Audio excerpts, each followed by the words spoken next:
आज के इस लेक्चर में हम फेज इक्विलिब्रियम यूनिट के अंदर प्रावस्था आरेख का अध्ययन करेंगे कि प्रावस्था आरेख क्या होता है, और एक घटक तंत्र के रूप में हम जल तंत्र को देखेंगे कि किस प्रकार से जल तंत्र का प्रावस्था आरेख ड्रॉ किया जाता है और उसमें विभिन्न वक्रों को ताप दाब के सापेक्ष विभिन्न वक्रों का, विभिन्न क्षेत्रों का हम अध्ययन करेंगे।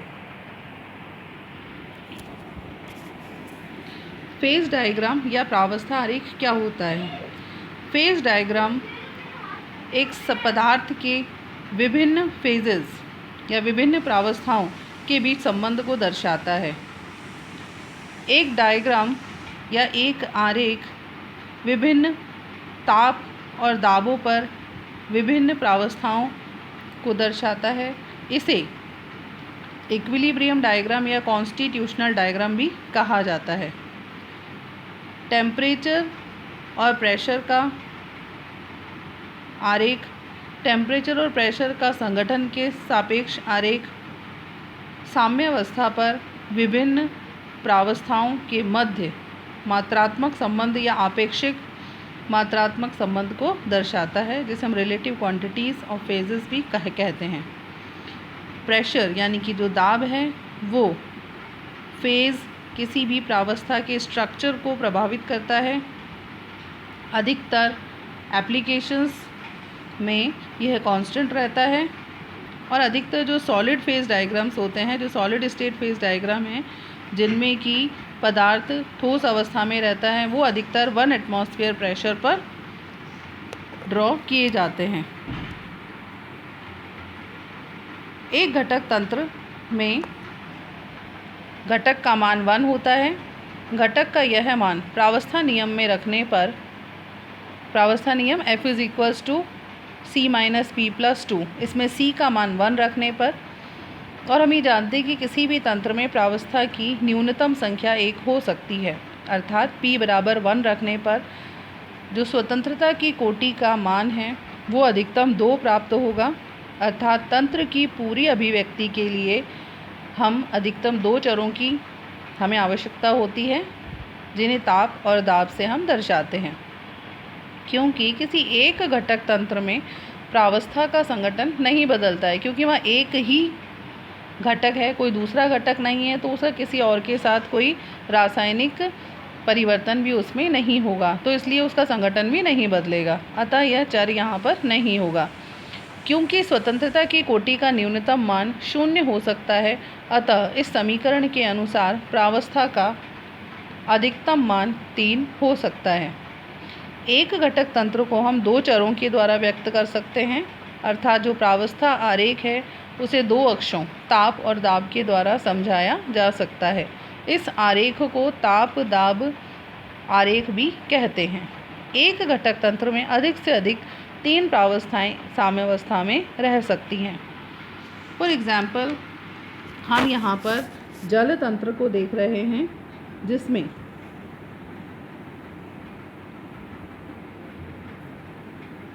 हम यहाँ देख रहे हैं एक सब्लिमेशन कर्व है। उसके बाद ये 2 कर्व हमें ऊपर नज़र आ रहे हैं। ऊपर वाला कर्व मेल्टिंग कर्व कहलाता है, और नीचे वाला कर्व जो है इसे वाष्प दाब वक्र या वेपर प्रेशर वक्र कहा जाता है।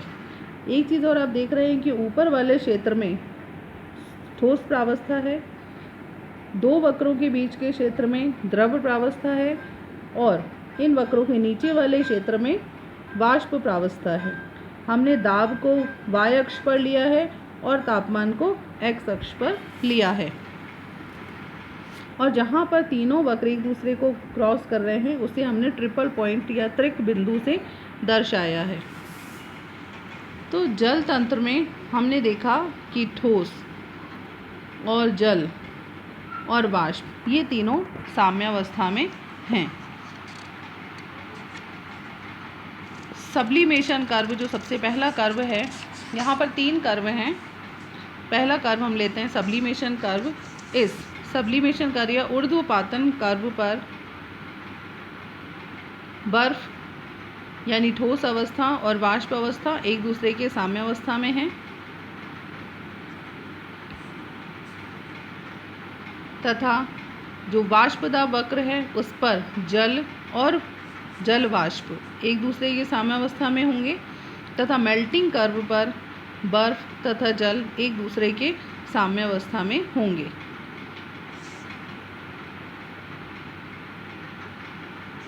इन वक्रों पर जो हम पहले वक्र की सब्लिमेशन कर्व की बात करें तो इस पर दो प्रावस्थाएं विद्यमान हैं, यानी कि पी का मान 2 है।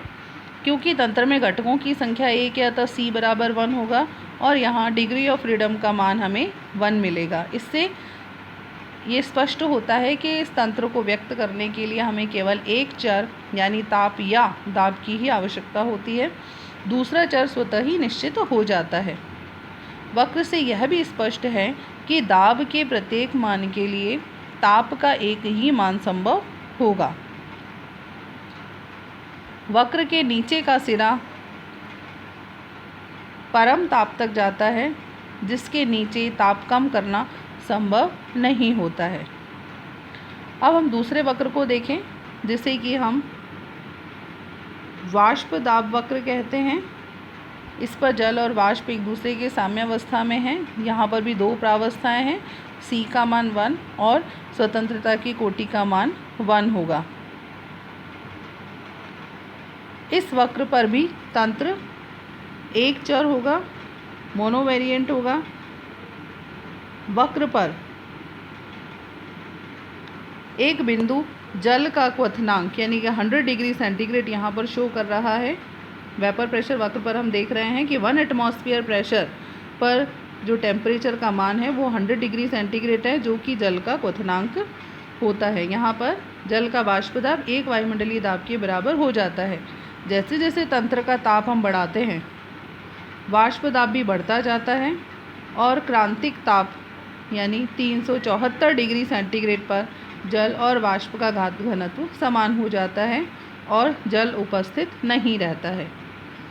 यहाँ पर हमने क्रिटिकल पॉइंट को भी शो किया है। क्रांतिक बिंदु पर यानी 374 डिग्री सेंटीग्रेड पर एक निश्चित दाब 218 वायुमंडल होता है, जिसे क्रिटिकल प्रेशर कहते हैं। तीसरा कर्व हम देखें, जिसे गलन वक्र या से फ्यूजन कर्व भी कहा जाता है। यहाँ पर बर्फ और जल एक दूसरे के साम्यावस्था में हैं। इस पर प्रत्येक बिंदु पर दो प्रावस्थाएं उपस्थित हैं, एक घटक है और एक स्वतंत्रता की डिग्री यहाँ पर होगी।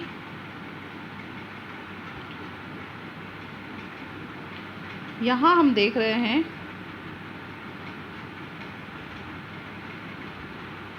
कि बर्फ का गलनांक जो है वो 0 डिग्री सेंटीग्रेड टेम्परेचर पर हमें प्राप्त होता है। बर्फ के गलन वक्र का झुकाव यह दर्शाता है कि दाब बढ़ने पर बर्फ का जो गलनांक है वो कम होता चला जाता है।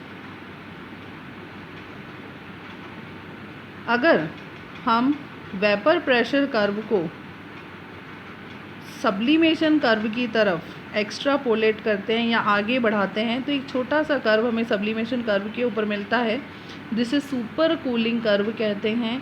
यहाँ पर जल और वाष्प दो प्रावस्थाएं होती हैं, परंतु जल मेटास्टेबल अवस्था में या मित अस्थायी अवस्था में रहता है। अभी हमने कर्वों के बारे में देखा। अब हम देख रहे हैं कि यहाँ पर 3 एरिया हैं, 3 क्षेत्र हैं। Upper area of sublimation curve, lower area of vapour pressure curve and lower area of melting curve. यहाँ पर जो सिस्टम है वो बाई वेरिएंट होगा, क्योंकि सी का मान 1, पी का मान 1, एक ही फेज है तो डिग्री ऑफ फ्रीडम का मान होगा 2, यानी कि हमें 2 चरों की आवश्यकता होगी इन क्षेत्रों में। स्वतंत्रता की कोटि 2 है और तंत्र 2 चर है। तंत्र को पूर्ण रूप से अभिव्यक्त करने के लिए ताप और दाब दोनों की ही आवश्यकता हमें होती है। अब हम देखेंगे ट्रिपल पॉइंट।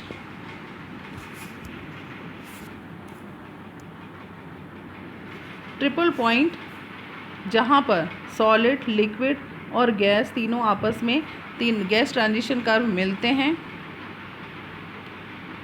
ट्रिपल पॉइंट वह स्थान होता है जहाँ पर ये तीनों फेजेस एक साथ साम्यावस्था में होती हैं और जो सिस्टम है वो नॉन वेरिएंट सिस्टम की तरह बिहेव करता है, क्योंकि P का मान यानी फेज़ का मान 3 है, कंपोनेंट का मान 1 है। प्रावस्था नियम में इनका मान रखने पर शून्य, जो स्वतंत्रता की कोटि है उसका मान 0 प्राप्त होता है। अतः जो तंत्र है वो अचर होता है।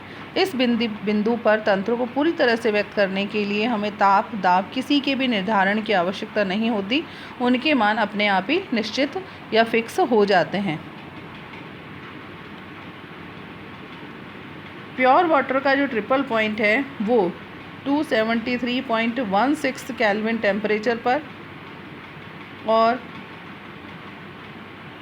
4.58 mm ऑफ मर्करी प्रेशर पर हमें प्राप्त होता है।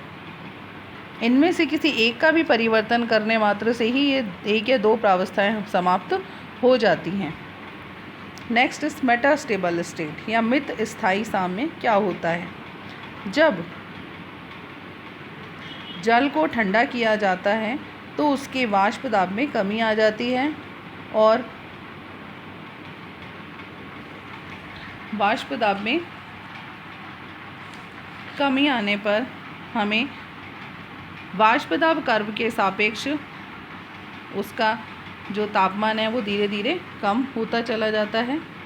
वक्र बिंदु यानी कि ट्रिपल पॉइंट O पर जल का बर्फ़ में परिवर्तन प्रारंभ हो जाना चाहिए, लेकिन कभी कभी जो उसका जो टेम्परेचर है वो जमाव बिंदु से नीचे हो जाने पर भी बर्फ़ बनना प्रारंभ नहीं होती है और जल द्रव ही बना रहता है। U0 डिग्री से हम जानते हैं कि उस O बिंदु पर से नीचे जाने पर जल जमना शुरू हो जाना चाहिए, लेकिन ऐसा नहीं होता है। जल का यह शीतलन जो है सुपर कूलिंग या अति शीतलन कहलाता है। ये वेपर प्रेशर कर्व का ही एक्सटेंशन हम इसे मान सकते हैं। इस पर जल और वाष्प दो प्रावस्थाएं होती हैं, परंतु जल मेटास्टेबल स्टेट में होता है। जैसे ही बर्फ़ का एक छोटा टुकड़ा इस अवस्था में हम साम्य में डालते हैं तो पूरा जल बर्फ़ में परिवर्तित हो जाता है।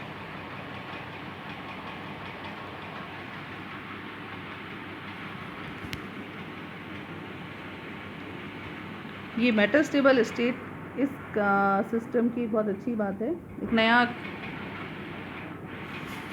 बिंदु है जिसे हमें समझना चाहिए। अब हम इसके बाद अगले लेक्चर में एक गंधक तंत्र तथा कार्बन डाइऑक्साइड तंत्र के बारे में पढ़ेंगे। धन्यवाद।